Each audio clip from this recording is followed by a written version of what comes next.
Welcome back to the class, everyone. The new Naboo raid is about to be upon us, and I imagine a lot of people out there are currently prepping for it by gearing up a lot of the characters that are usable in it. With all that being said, one of the most important things that we remember about the ROI of this raid is that it only actually lasts for about 8 to 9 months. And when we take that into consideration, we really need to be looking at what characters are going to have value after the raid is gone. And one of the whole reasons why I want to do this video today, specifically before the raid actually launches, is because I want to take a look and value each character completely outside of the raid viability. Obviously, the raid viability will matter if you can upgrade them immediately as of today, but basically what I don't want to run into is I don't want you saying, hey, Jedi Knight Guardian is required for the raid. Maybe if I work on her in 3 months after I'm done with Bo-Katan or JML or whatever it is, I'll get some return on my investment. And that's a really big danger because, as we kind of previously mentioned earlier, and I can show you here, CG is pretty much committed to raids only lasting from 8 to 9 months. In fact, the current raid is going to be, or the last raid that we had with the Endor only lasted for about 7.5, so I think they are going to be pretty true to their word. So the whole goal of this list is to kind of take, not an unbiased opinion, but an opinion outside of the raid, talking about where all the characters stack up, so that you don't need to worry about whether the fact that you're farming them up today or you're farming them up in a month or 2 or 3 or 5 or 6 or 7, that they're going to have value outside of this. So without further ado, let's get into our very top tier area of characters. And now this isn't meant to be one team. These characters, I believe, are in this highest tier on their own merit. And let's go ahead and get into it a little bit. First off is going to be Queen Amidala. And again, she is here not just because she goes well with these two Jedi to the right of her, but because her overall kit is already providing quite a bit of value in GAC. She has some of the better GAC Omicrons with her Handmaiden and having a lot of nice of these stat boosts that you can use with kind of generic Galactic Republic characters. I myself am currently setting this on defense in Kyber 1 with some less desirable characters like Ayla or Barriss and Shaak Ti, as well as Luminara. I guess she would be probably the most least desired out of all of those. At any rate, it's a great team, and when I want, or when I am able to get the other Jedi up and running and throw them on the team, it'll be even better. Again, I realize she's a Conquest character, but there are some people out there that can devote Rhesus towards her, whether they be crystals or just doing better in Conquest in the current world with Luthen to get a better box to be able to get her in the long run. Now, the same is true about the Jedi. While they obviously are doing very well under her leadership, they're also doing fantastic things without her. They kind of have the magical tags of Galactic Republic and Jedi, meaning that they get to work in about 5 different teams, whether it be under Jedi Master Luke, really emphasizing the Jedi part, under Jedi Master Kenobi, really emphasizing the Galactic Republic part, or getting to utilize both of them under, say, a Qui-Gon Jinn or a Kelleran Beck lead. They bring a lot to the table overall, and again, once you finally do graduate to the Queen Amidala team that does a Conquest character, then they just start wreaking havoc all over the place and are just, quite frankly, very good from a PvP standpoint. Oh, and I believe Kenobi actually has, speaking of things outside of the raid, has a really good Conquest Omicron, if that's something you're into. I personally wouldn't do it, but there's a lot of people out there who don't have 8 Galactic Legends, and that makes a lot more sense. Now, after the two of them, we have to consider our good friend Jar Jar Binks himself, and we are not going to be putting him on the same scale as the Gungans, because you kind of have to plan properly to farm the other 4 Gungans to be able to get him, and I want to talk about their viability separately. So overall, when we look at Jar Jar with the Gungans on his team, or rather him being on the Gungans team, they are just absolutely amazing. Granted, they have a Datacron right now, so that's probably part of the reason why they're so disgusting on defense. But even outside of that, they're holding against about half the Galactic Legends out there, which is a very impressive feat. And then again, with the Datacron, it's even worse so. There's just a lot of really great synergy that goes on there. And again, we have a lot of GAC viability because of his Omicrons, specifically shutting a lot of things down. I wouldn't be surprised if they're also used in Conquest, again, looking for value just outside of GAC, not just outside of the raid. And again, we'll talk about why Boss Nass and everyone else is kind of we're going to look at them with a different scale. And last but not least is they're going to be our good friendly R2-D2. R2-D2 is here because he's amazing on the Leia team. He's required for Jedi Master Luke, Leia, as well as CLS, so he's really just a staple that you're going to have at all times. And while he's best in the Leia team, he can fit into about 5 or 6 other teams due to his plethora of tags, whether it be Droid with Sortie, Galactic Republic with Padme, Rebel with CLS, or resistance with JTR. He has a place to evolve with your roster before you get to the ideal teams of all those and eventually working all the way up to Leia. So overall, you really can't go wrong investing in any of these characters for the raid, because once the raid is over, they're all just going to have a ton of worth. Next up is going to be what I guess would be like the A tier for this, a very similar vibe where, again, every single character here right now, not only are they good in their respective game modes, you know, we have GAC and TW here and then kind of everywhere, but on top of that, every single Jedi here is required for something. So we're still getting a huge amount of value. Sure, we might be holding against galactic legends like Jar Jar and Queen Amidala are, but overall, Qui-Gon Jinn, I've used him every single round in this GAC, and I'm up at the top level. So if you go down, you're going to find even more uses for him.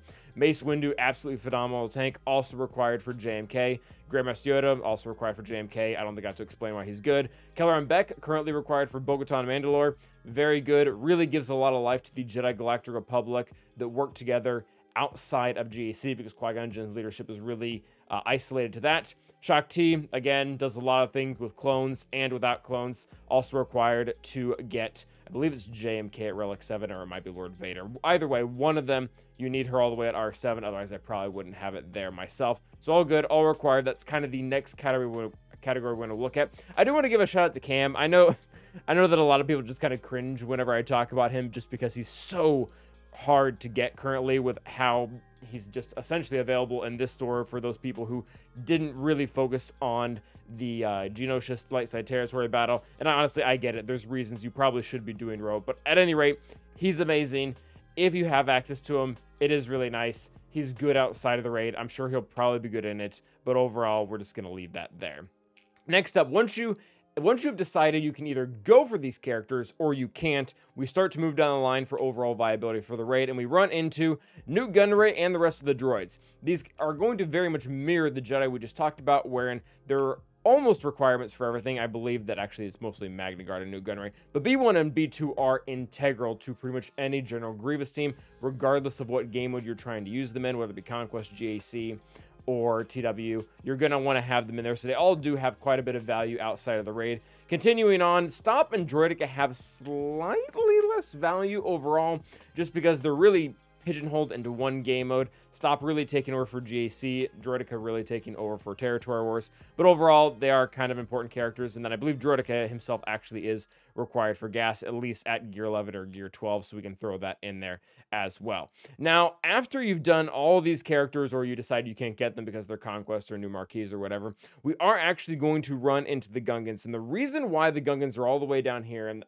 hopefully I can communicate this well, is because if you can't get Jar Jar, if you can't line the timing up where you know you're going to miss him for the next time, they really do not have a ton of value outside of Jar Jar. And it's important that I mention this because I think a lot of people have a skewed vision of what Gungans are actually doing right now because of a bug that is going to be fixed. So basically what I'm getting at is that Boss Nass has it written in his kit that he cannot summon the shield generator if all allies are not Gungans. What's happening right now is that's not what's working on defense in JC. People are able to put the 4 Gungans down plus one of their character and still get the shield generator, which makes for a pretty difficult team to beat. The only issue with that is if we check the SWGOH developer tracker, this is for those of you who are unaware, this is a board that SWGOH makes public to show us where they are at with the bugs. And you can see right here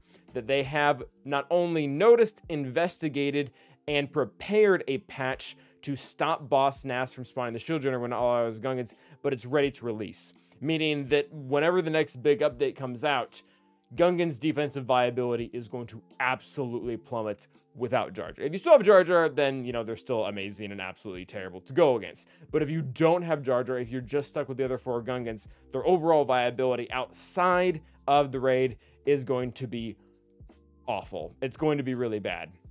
And that's kind of why they're going to end up at such a lower part. Really, most of their viability at this point is going to be beating General Grievous or Trench on offense in a 4-man squad. You're not going to be able to leave them in defense and call out, you know, pretty good counters like Bo-Katan, Mandalore, or what have you. So I do feel that that is necessary to say. So Gungans, absolutely amazing outside of the raid, but at the same time, you need to make sure you have Jar Jar. If you don't, you're probably better off focusing on a lot of the other characters. I realize they're required for Jar Jar, but he's also not permanently in the journey guide, so you're going to have to figure out how to get the timing right with the event, with what the information that CG has given us. Next up, I want to talk about Sidious as well as Maul. They're probably going to be really good in the raid with their temporary reworks, but they're awful outside of that. I mean, Sidious is a Datacron right now, so he's kind of doing some fun things. But overall, I mean, I have them R7 because CG told me I had to be able to unlock other characters. And that's fine, but at the end of the day, that's the only value that I'm really going to get out of them other than the occasional Datacron superpowering them. Next up are going to be our niche Jedi characters, and I really do have a special place in my heart for each and one of these. And maybe Ayla should be higher because she is also a requirement for JMK, but she falls flat in comparison to what the other better requirements are doing. Plo Koon, I really love, specifically because of his ship and what it is able to do with Negotiator. Luminara maybe shouldn't be up this high, honestly, and the reason why is she can do some fun things, but it mostly revolves around giving her an entire Omicron, which, man, I've tried to make this good. I've gone on enough rants. You guys have heard it all. It's not that good, but it can sometimes be good in a niche situation, kind of fitting putting her with Plo Koon and Ayla Secura, where they're kind of okay. And last and very much least is going to be the bad category, where Jedi Guardian, Jedi Consular, Eth Koth, and Kit Fisto outside of the raid really are not that good at all. And it's one of the reasons why that $20 pack was kind of tempting, because if you were to buy it right now, the current Lightspeed bundle one, you can just completely push Eth Koth, Kit Fisto, and the other characters to the side and start focusing on things that matter a lot more, because in reality, you were probably never going to spend the $100 or whatever in Chirotech, or not Chirotech, in signal data that was going to be needed to be able to get them up to Relic 5 to use them in the raid. Because one of the important things that is important to remember about the raid is the fact that there are only 30 characters that are allowed in, and you probably are going to need 25 to be able to get the most value. So if you're already excluding things like Gungans that you just don't have access to, or Queen Amidala that you don't have access to, or the Padawan and Master Qui-Gon that you don't have access to, you might need to be utilizing them at the end of the day. But overall, it's important to note that the value outside of the raid is it's going to be really bad. Like, they're not going to do much. Jedi Knight Guardian has like one of the most niche things I've ever heard of, where you can use her in a JMK mirror match where she can essentially just die, which I guess Clone Wars Chewie can do that too, since they both have the tank tag. Jedi Consular, the nicest thing I've ever heard anybody say about him is that he has a ship. The plot twist is the ship sucks too, so we'll just leave that as it is. Eth Koth, he has a support tag, so he can be used in a Gidme comp. I guess that's something. And then Kit Fisto has a mission in rote territory battles, but at the same time, you don't need to do that. Just gear up a better character and deploy more GP and get the stars that way. It's pretty much what it comes down to. So overall, that is going to be our ranking of the raid characters, isolating anything that they do in the raid. Maybe we'll touch this up in a month or two after we see what they actually do in the raid and make a comparison there. But until the next time, thank you guys for watching, and stay awesome.